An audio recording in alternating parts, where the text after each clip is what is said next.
नमस्कार, मैं doctor Rekha Pimpalgaonkar, professor and head department of botany, government Nagarjuna PG college of science, Raipur से बोल रही हूँ। और बच्चों, मैं आज आप लोगों को एक बहुत ही इम्पॉर्टेंट टॉपिक पर लेक्चर देना चाह रही हूँ और उसका नाम है एसिमिलेशन ऑफ अमोनिया। यह जो टॉपिक है यह मुख्यतः नाइट्रोजन मेटाबॉलिज्म से संबंधित है और यह एग्जाम में अक्सर पूछा जाता है फुल क्वेश्चन के रूप में या शॉर्ट नोट्स के रूप में। और इसमें पुस्तकों में बुक्स में उतना अच्छे से इंफॉर्मेशन नहीं दिया रहता है और कई बार स्टूडेंट्स को कंफ्यूजन भी हो जाता है। वह सिंथेसिस ऑफ अमोनिया या एसिमिलेशन ऑफ अमोनिया की जगह अमोनिफिकेशन को लिख देते हैं।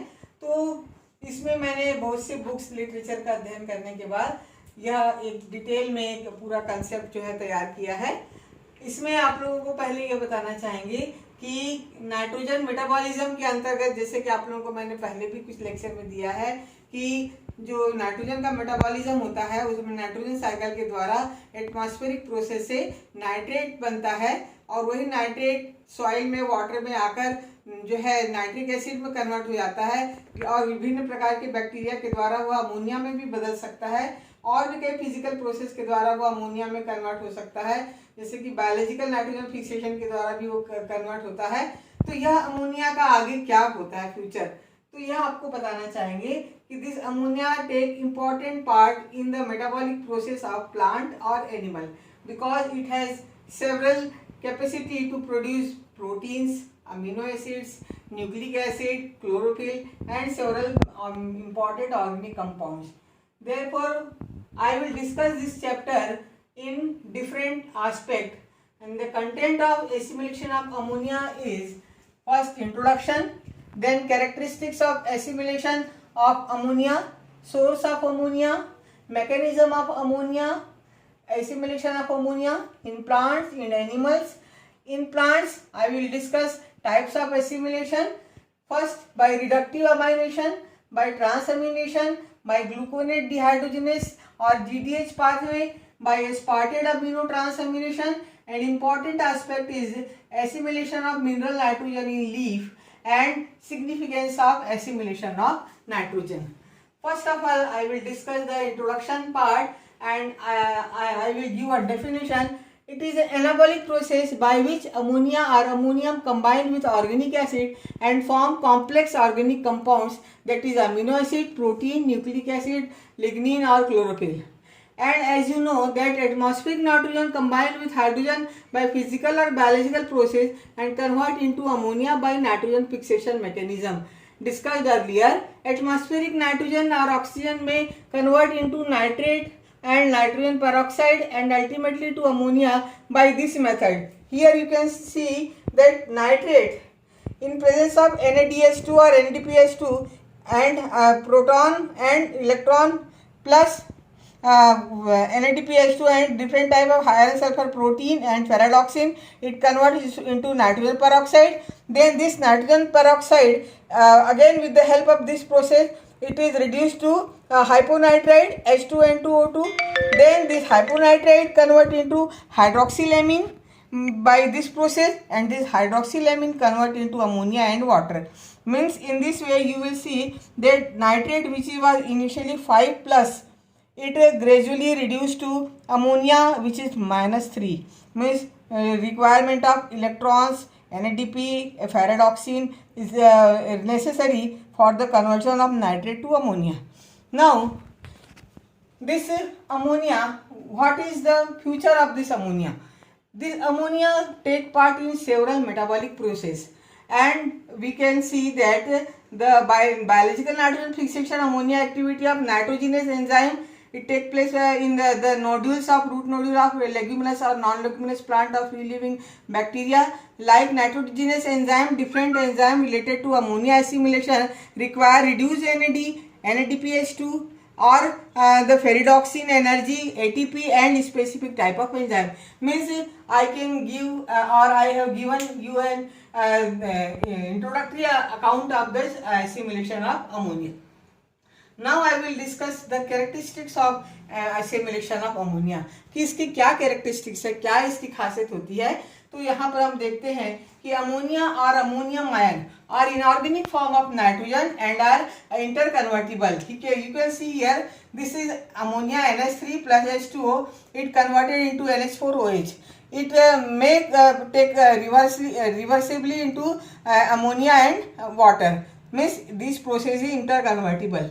Then whether ammonia is absorbed directly from soil or fixed through energy dependent reaction like this never accumulate in plant, because the ammonia is very harmful inorganic compound, therefore it is never accumulate in plant, but it rapidly convert into amide group and glutamine.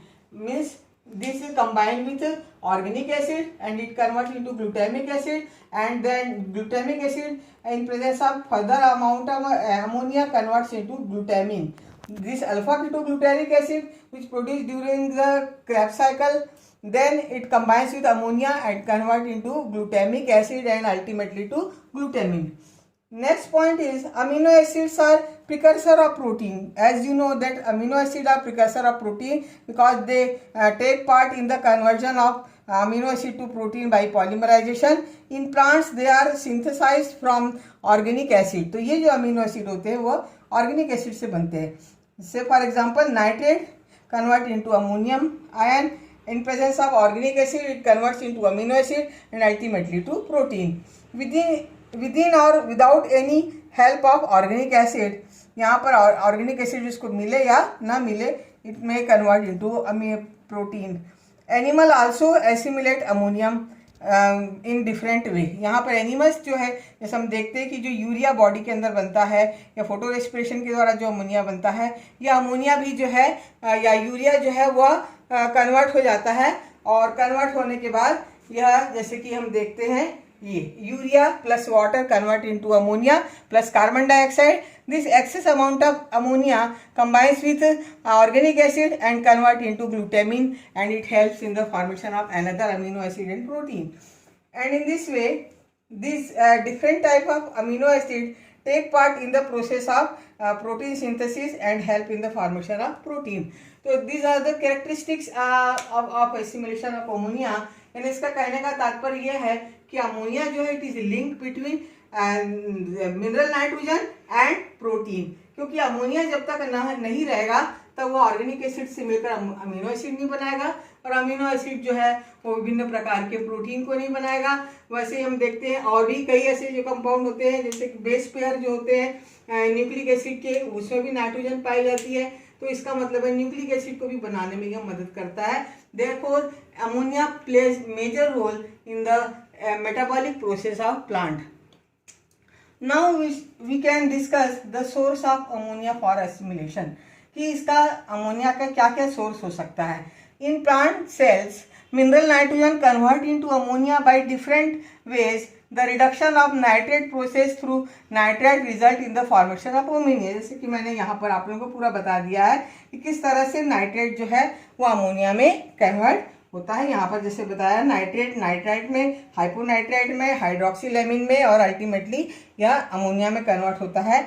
अब उसके बाद हम देखते हैं कि ammonia में produce by photo respiration. जैसे कि आपको पता है कि पौधों में एक C3 प्लांट्स में फोटो रेस्पिरेशन की प्रक्रिया होती है, जहाँ पर कि जो माइटोकॉन्ड्रिया जो है वहाँ ग्लाइसिन के 2 मॉलिक्यूल्स कन्वर्ट होते हैं सेरीन में, और जब ये 2 ग्लाइसिन सेरीन में कन्वर्ट होता है उस समय अमोनिया भी एक साइड प्रोडक्ट के रूप में निकलता है. अगर ये अमोनिया ज़्यादा एक्यूमुलेट हो जाए तो यह भी प्लांट के लिए हार्मफुल हो सकता है, इसलिए यह ऑर्गेनिक एसिड के साथ मिलकर अमाइड बनाने में मदद कर देता है. अमोनिया में produce during as a result of metabolic degradation of reserve protein during seed germination. जैसे कि हमको पता है कि जब सीड का जर्मिनेशन होता है तो उस समय उसको जो सोर्स ऑफ कार्बन होता है या फूड मटेरियल जो है वो प्रोटीन से मिलता है, और उस समय यह जो है प्रोटीएज एंजाइम के प्रेजेंस में उसका डिग्रेडेशन होता है, तब भी अमोनिया जो है वह रिलीज होती है. फिर अमोनिया में produce in plant sales through absorption and degradation of urea. जैसे कि अभी मैंने बताया था कि हम लोग फर्टिलाइजर के रूप में पौधों में कोई यूरिया भी डालते हैं, तो यह यूरिया जो है NH2CO NH2 plus water, it converts into 2 molecule of ammonia and carbon dioxide. And main source of ammonia in plant cells are result of biological nitrogen fixation. और यहाँ जैसे कि आपको पता है कि बायोलॉजिकल नाइट्रोजन फिक्सेशन के द्वारा मुख्यतः अमोनिया जो है पौधों को प्राप्त होती है। तो these are the different source of ammonia which help in the formation of amino acid and protein by the different assimilatory process. Now we can discuss the mechanism of assimilation of ammonia. Means it is the important part. छात्रों, यहाँ पर आपको बताना चाहूँगी कि ये जो different process दिए हैं, कई बुक्स में हमको केवल एक या दो मैकेनिज्म ही मिलता है, जैसे कि रिडक्टिव अमाइनेशन मिल जाता है और उसके बाद ट्रांस अमाइनेशन मिलता है। बाकी प्रोसेस जो है वो नहीं दी रहती है। तो मैंने बहुत से लिटरेचर को सर्वे करते हुए ये करीब 5 तरह से अमोनिया का जो एसिमिलेशन हो सकता है उसको मैंने यहाँ पर डिस्कस किया है। तो जैसे कि देखने से लग रहा है कि पीजी के स्टूडेंट्स को तो यह बिल्कुल ही जो है मैंडेटरी है कि उनको स्ट्रक्चरल फार्मूले के साथ ये फार्मूले देने हैं, और यूजी के स्टूडेंट्स भी दे सकते हैं। अब यहाँ पर फार्मूले को लर्न करने का जो तरीका है आपको मालूम होना चाहिए कि बायोकेमिस्ट्री के पार्ट में आपको कुछ चीज़ें हमेशा जो है उसका जिक्र होता है। जैसे कि हम देखते हैं पायरुविक एसिड, पायरुविक एसिड जिसका कि फार्मूला है CH3COOH, यह हमेशा आता है। तो यहाँ पर हम देख रहे हैं कि जो सेकंड कार्बन है यहाँ कार्बोनिल ग्रुप है, CO ग्रुप है। वैसे ही हम देखते हैं कि ऑक्जेलो एसिटिक एसिड, ये इसका भी बहुत जिक्र होता है। तो ये कुछ ऑर्गेनिक एसिड के फॉर्मूले आपको याद रखना चाहिए। फिर हम देखते हैं कि एक और जो कंपाउंड होता है, जैसे कि अभी जिसका बहुत अधिक जिक्र होगा वह है अल्फा कीटो ग्लूटेरिक एसिड। ये 5 कार्बन वाला कंपाउंड है। यहाँ पर कीटोन ग्रुप पाया जाता है जिसको ऑक्सोग्लूटेरेट भी कहा जाता है, और इसका बहुत बड़ा रोल होता है इस पूरे अमीनो एसिड के फॉर्मेशन में और अमोनिया के एसिमिलेशन में। तो इसको भी हमेशा आप याद रखेंगे, अल्फा कीटो ग्लूटेरिक एसिड। और जैसे कि आपको पता है कि ये जो कीटोन ग्रुप होता है अक्सर ये सेकंड कार्बन में पाया जाता है, और यहीं पर जो है जो भी चेंज होता है CH यानी अमीनो एसिड बन गया, तब यहाँ पर एक अमीनो अमाइड ग्रुप जुड़ गया। अगर ये आखिरी वाले में भी जो है ये जो हाइड्रोक्सिल ग्रुप होता है वहाँ पर NH2 आके जुड़ गया तो 2 अमाइड ग्रुप हो जाते हैं, जैसे कि ग्लूटामीन होता है, एस्पार्टिक एसिड। तो ऑक्जेलो एसिटिक एसिड जो है ये वाला, यहाँ पर अगर HNH2 जुड़ जाएगा तो वह एस्पार्टिक एसिड में कन्वर्ट हो जाएगा। यानी यहाँ पर यदि ये CO के बदले में हम देखेंगे HNH2 आकर जुड़ गया तो अब इसका नाम क्या हो गया, एस्पार्टिक एसिड। वैसे ही अगर यहाँ पर इसको और अमोनिया मिल गई तो ये जो इसका COOH है, यहाँ पर अगर NH2 आकर जुड़ गया तो यह एस्पेराजीन बन जाएगा। यानी हम देखेंगे कि अगर बेसिक नॉलेज हमको थोड़ा सा रहे तो हम इसको बहुत आसानी से याद रख सकते हैं और समझ सकते हैं। तो now by giving some basic idea regarding the process, now I shall discuss the mechanism of assimilation of ammonia. First process is by reductive amination. Reductive amination means in this process reduction of the amide group take place and amide group transfer to alpha ketogluteric acid to glutamic acid. Here formation of glutamic acid take place from alpha ketogluteric acid with the help of ammonia and which act as यहाँ पर ammonia जो है वह acceptor का काम करता है in presence of glutamic acid dehydrogenase enzyme। इसमें हमको हमेशा एंजाइम के नाम याद रखना बहुत जरूरी है। किसका फॉर्मेशन हो रहा है, जैसे ग्लूटामिक एसिड बन रहा है तो ग्लूटामेट डिहाइड्रोजिनेज एंजाइम यहाँ पर बनेगा। ये है अल्फा कीटोग्लूटारिक एसिड, जैसा कि मैंने फार्मूला बताया था। ये अल्फा कीटोग्लूटारिक एसिड है, ये अमोनियम आयन से मिला, इसने बनाया glutamic acid COH CHNH2 CH2 COH plus H2O। तो यहाँ पर जो 2 हाइड्रोजन है, ये जो ऑक्सीजन निकल रहा है उसके साथ मिलकर ही वाटर बना देगा, तो ये बन गया ग्लूटामिक एसिड। तो पहला हमने देखा कि जो कार्बोनिल ग्रुप है उसका अमाइड ग्रुप से ट्रांसफर हुआ और उसको हम कहते हैं रिडक्टिव अमाइनेशन या GDH पाथवे के नाम से भी हम उसको, क्योंकि ग्लूटामेट डिहाइड्रोजिनेज यहाँ पर ये जैसे लिखा है GDH ग्लूटामेट डिहाइड्रोजिनेज एंजाइम के कारण इसका नाम दिया है। उसके बाद फिर हम देखते हैं एक और जो प्रोसेस होता है जहाँ पर कि जो है एक साथ कैसे ग्लूटामिन का फॉर्मेशन होता है, और इसको हम कहते हैं ग्लूटामिन सिंथेटेज, और जो है यहाँ पर ग्लूटामिक एसिड सिंथेटेज और ग्लूटामिन अमीनो एसिड जो ट्रांसफरेज एंजाइम होता है वो दोनों काम करते हैं। और फिर यहाँ पर हम देखते हैं कि यहाँ ग्लूटामिन का फॉर्मेशन होता है। यहाँ पर हमने देखा ग्लूटामिक एसिड बना जहाँ सिर्फ एक NH2 है, इस प्रोसेस में 2 अमाइड ग्रुप वाला बनेगा। तो जैसे कि यहाँ ये जो ग्लूटामिक एसिड बन गया, this is COOH CHNH2 CH2 CH2 COH, ये ग्लूटामिक एसिड है। इसको और अमोनिया जब मिल गया, अमोनियम आयन ATP के प्रेजेंस में, यह क्या करता है, इसमें यह ग्लूटामिन बना देता है। यानी यहाँ पर तो है ही, यहाँ पर भी हम क्या देखते हैं, NH2 आकर जुड़ जाता है। अब यहाँ पर 2 अमाइड ग्रुप हो गए, यानी यह जो है ग्लूटामिन नाम इसका दिया गया है। यह ग्लूटामिन भी बहुत ही इम्पॉर्टेंट अमीनो एसिड है, जिसमें कि 2 अमाइड ग्रुप पाए जा रहे हैं। या आसानी से अपना एक अमाइड ग्रुप किसी को भी दे सकता है। अब ये जो ग्लूटामिन है वह जब अल्फा कीटोग्लूटेरिक एसिड के साथ, जैसे कि मैंने पहले ही बताया था, ये वाला अल्फा कीटोग्लूटेरिक एसिड के साथ जब वो मिलेगा, COH CO CH2 CH2 COH, इसके साथ जब वो मिलेगा तो ये क्या करता है, यहाँ पर ग्लूटामिक एसिड के 2 मॉलिक्यूल बन जाता है। कैसे बनेगा, इसमें से क्या कर रहा है, ये अपना ये HNH2 का एक HNH2 इसको दे दिया, तो इसके पास अब केवल एक HNH2 बन गया, यानी एक ग्लूटामिक एसिड यहाँ से, और एक जो इसने अल्फा कीटोग्लूटेरिक एसिड को कन्वर्ट कर दिया, ये दूसरा। तो यहाँ पर ग्लूटामेट सिंथेटेज एंजाइम जो होता है वह क्या करता है, इसको जो है 2 मॉलिक्यूल बना देता है ग्लूटामिक एसिड के। अब यहाँ पर हम देख रहे हैं कि ग्लूटामिक एसिड से ग्लूटामिन बना, और उसके बाद 2 मॉलिक्यूल बन गए, एक की जगह पर 2। तो ये भी एक बहुत ही इम्पॉर्टेंट पाथवे है, जिसको GS-GO-GAT पाथवे के नाम से जाना जाता है। अब जो थर्ड, इसका नेक्स्ट जो है पाथवे या मैकेनिज्म, वो होता है ट्रांसअमीनेशन। जैसे कि नाम से हमको समझ में आ रहा है, transfer of amide group from one organic acid to another organic acid. तो यहाँ पर हम देख रहे हैं, it is the mechanism by which formation of several amino acid take place after availability of glutamic acid and the process in presence of enzyme transaminase। यहाँ पर enzyme होता है ट्रांसअमीनेज, और इसको हम कहते हैं ट्रांसअमीनेशन। इस प्रोसेस को हम क्या कहते हैं, ट्रांसअमीनेशन। जैसे कि हम देख रहे हैं कि ग्लूटामिक एसिड का फॉर्मेशन अल्फा कीटोग्लूटेरिक एसिड से, एलेनिन का फॉर्मेशन पायरुविक एसिड से, और वैसे ही ऑक्सोलोएसिटिक एसिड का कन्वर्जन होता है एस्पार्टिक एसिड से। तो एस्पार्टिक एसिड का फॉर्मेशन होता है ऑक्सोलोएसिटिक एसिड से। तो इस तरह से बहुत सारे अमीनो एसिड जो है यहाँ बनते रहते हैं। जैसे मैंने यहाँ पर भी लिखा है कि यह जो है आर्जिनिन नामक अमीनो एसिड भी बना सकता है, यूरिड्स बना सकता है, उसके बाद प्रोलीन, हाइड्रोक्सी प्रोलीन, ऐसे कई तरह के अमीनो एसिड भी बना सकता है यह ग्लूटामिक एसिड। अब ये प्रोसेस क्या हो रही है, वही जो मैंने आपको पहले बताया कि यहाँ पर हम देख रहे हैं ग्लूटामिक एसिड है, यानी जहाँ पर पहले अल्फा कीटोग्लूटेरिक एसिड था, ये वाला, इसमें अमाइड ग्रुप आया तो उसने ग्लूटामिक एसिड बना दिया था। अब यही ग्लूटामिक एसिड क्या कर रहा है, एक नया जो है ऑर्गेनिक एसिड, जो कि आपको पता है क्रेब्स साइकिल में ऑक्सोलोएसिटिक एसिड का फॉर्मेशन भी होता है, COOH CO CH2 COOH। तो ये जो ऑक्सोलोएसिटिक एसिड है, जो मैंने आपको पहले बताया था, हमेशा याद रखना चाहिए।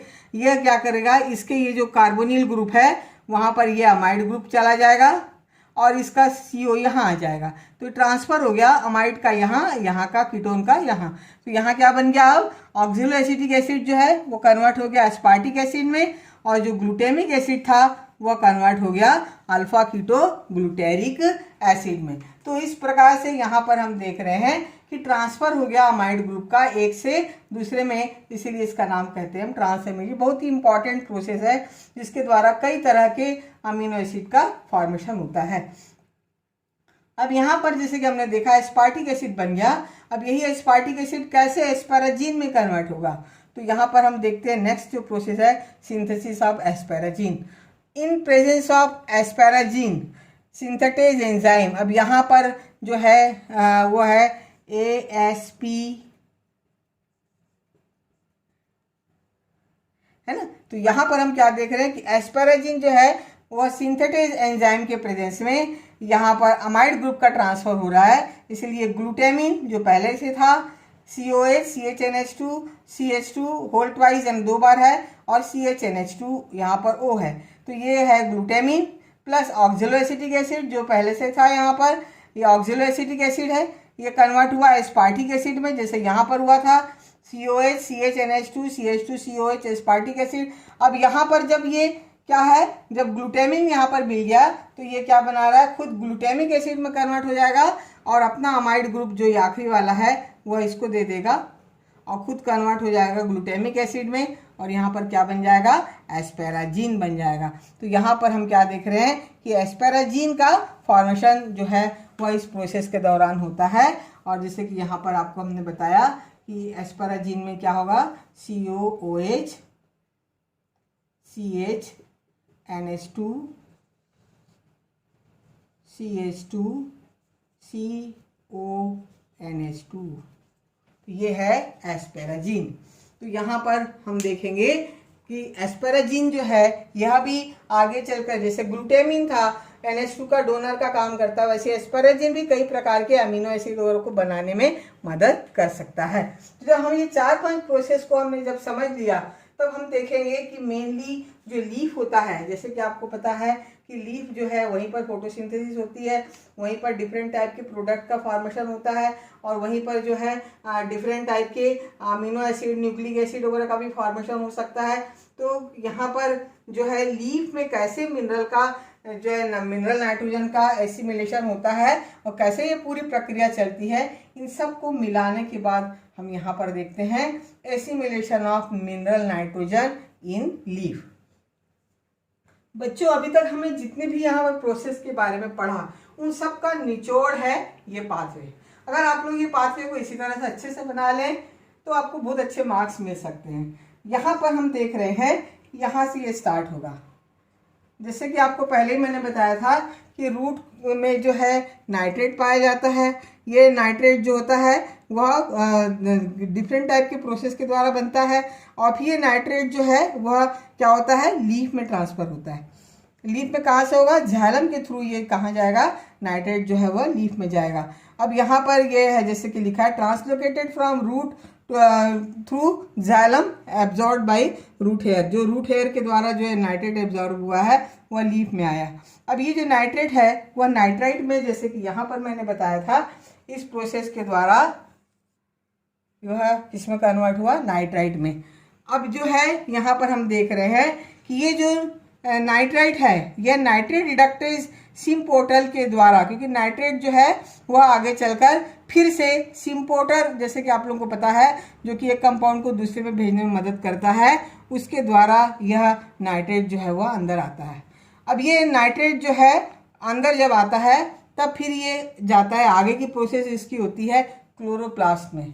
तो क्लोरोप्लास्ट का जो स्ट्रोमा वाला भाग होता है वहाँ पर ये जाता है। तो ये जो नाइट्रेट है वह जब यहाँ अंदर आएगा तो यहाँ पर हम क्या देखते हैं, nitrate enters in stroma of chloroplast along with proton. जैसे कि यहाँ पर हमने देखा था NADPH2 का जो प्रोटॉन होता है 2H और इलेक्ट्रॉन है ना, तो ये दोनों यहाँ इस प्रक्रिया में भाग ले रहे हैं। तो यहाँ पर भी हम देखते हैं कि प्रोटॉन के द्वारा ये अंदर आ गया, प्रोटॉन भी आ गया और इलेक्ट्रॉन पहले से था।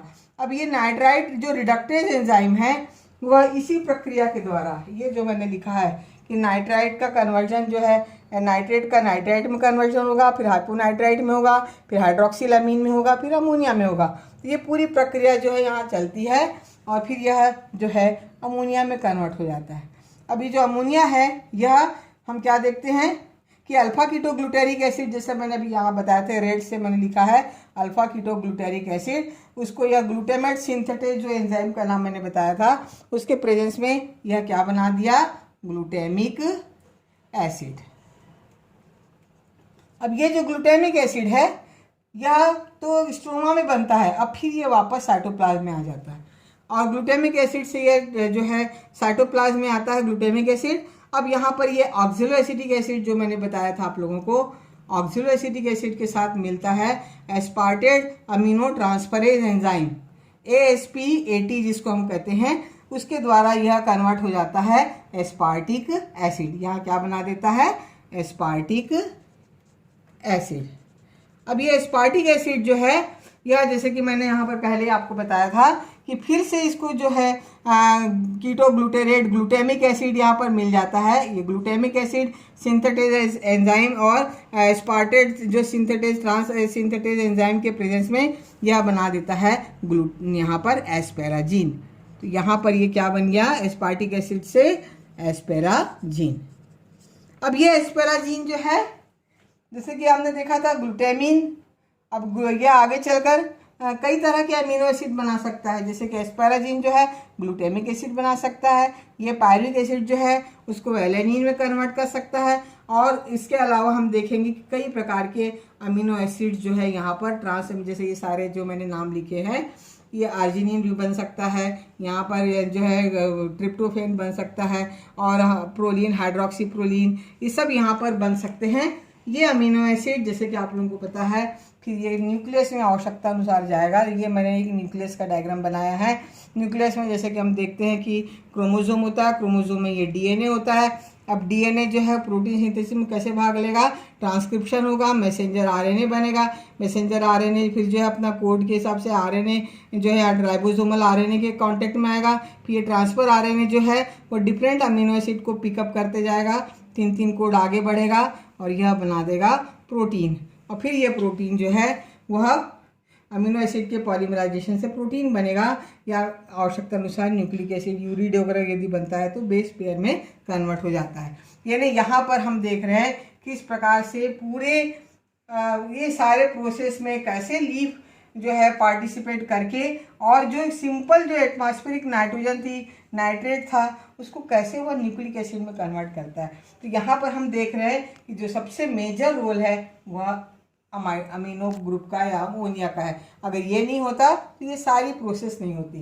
यानी यहाँ पर हम देख रहे हैं कि जो अमोनिया है it take major part in the synthesis of different organic compounds जो which are macromolecular in nature.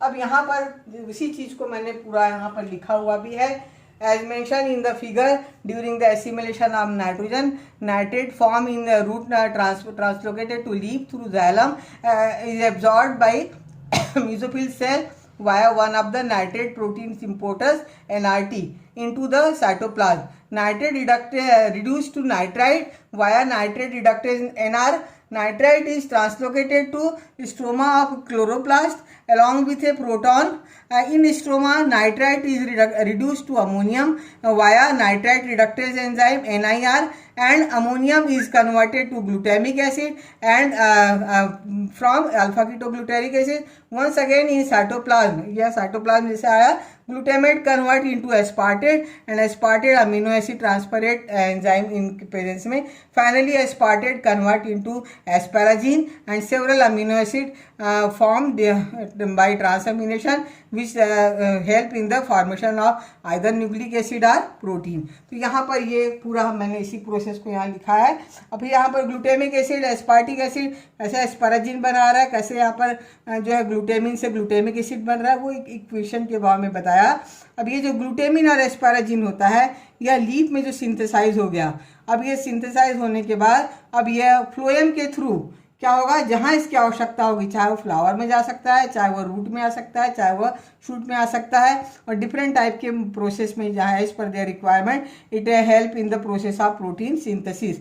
अब इसका सिग्निफिकेंस क्या है, तो जैसे कि हम देखते हैं कि जो अमाइड ग्रुप है अमोनिया, जैसे मैंने कहा था कि लार्ज अमाउंट में जब यह बनता है या मिलता है, हम कभी कभी ज़्यादा फर्टिलाइजर डाल देते हैं तो ऐसे केस में वो हार्मफुल रहता है। तो यहाँ पर ये अमोनिया क्या है, कभी भी एक्यूमुलेट नहीं होता है, बल्कि वो या तो ग्लूटामिन में कन्वर्ट हो जाएगा। अब ये जो ग्लूटामिन है वह जिसको कि हम अमाइड ग्रुप भी कहते हैं, या अमाइड ग्रुप विभिन्न प्रकार के ऑर्गेनिक जो अमीनो एसिड है उसको बनाने में मदद करता है। प्लस यह बहुत सारे जो पदार्थ होते हैं, रूट होते हैं, जैसे कि हम देखते हैं टर्निप है, हम देखते हैं शुगर बीट है, हम देखते हैं पोटैटो है, उन सब में यह रिजर्व फूड मटेरियल के फॉर्म में, कैरेट है, कैरेट में भी हम उसके रूट में हम देखते हैं रिजर्व फूड मटेरियल के फॉर्म में यह क्या होता है, रेडिश में भी यह एक्यूमुलेट हो जाता है। और इसके अलावा ये जो ग्लूटामिन है वह डिफरेंट टाइप के जो है protein, amino acid, nucleic acid, chlorophyll, इन सब को भी बनाने में क्या करता है, मदद करता है। तो इस प्रकार से हम देखते हैं कि this ammonia plays major role in the synthesis of different metabolic compounds which are required for the metabolic activity of plants and animals. और एनिमल्स में जैसे कि मैंने आपको पहले बताया कि ये जो यूरिया या यूरिक एसिड जो बनता है उसका जो कन्वर्जन होता है बॉडी के अंदर, जो यूरिन बनती है वही यूरिन जो है वह किसमें कन्वर्ट हो सकती है, अमोनिया में कन्वर्ट हो जाएगी। वो अमोनिया जो हमारे बॉडी में जो पीसीए साइकिल चलता है रेस्पिरेशन के दौरान, उनके ऑर्गेनिक एसिड के साथ मिलकर वह अमीनो एसिड बना सकता है और वही अमीनो एसिड आगे चलकर प्रोटीन को बनाने में मदद कर सकता है। तो इस प्रकार से यहाँ पर हम जो है आपको ये बताना चाहूँगी कि यह जो है बहुत ही इम्पॉर्टेंट पार्ट है और खासकर एमएससी में तो केवल 4 चैप्टर है।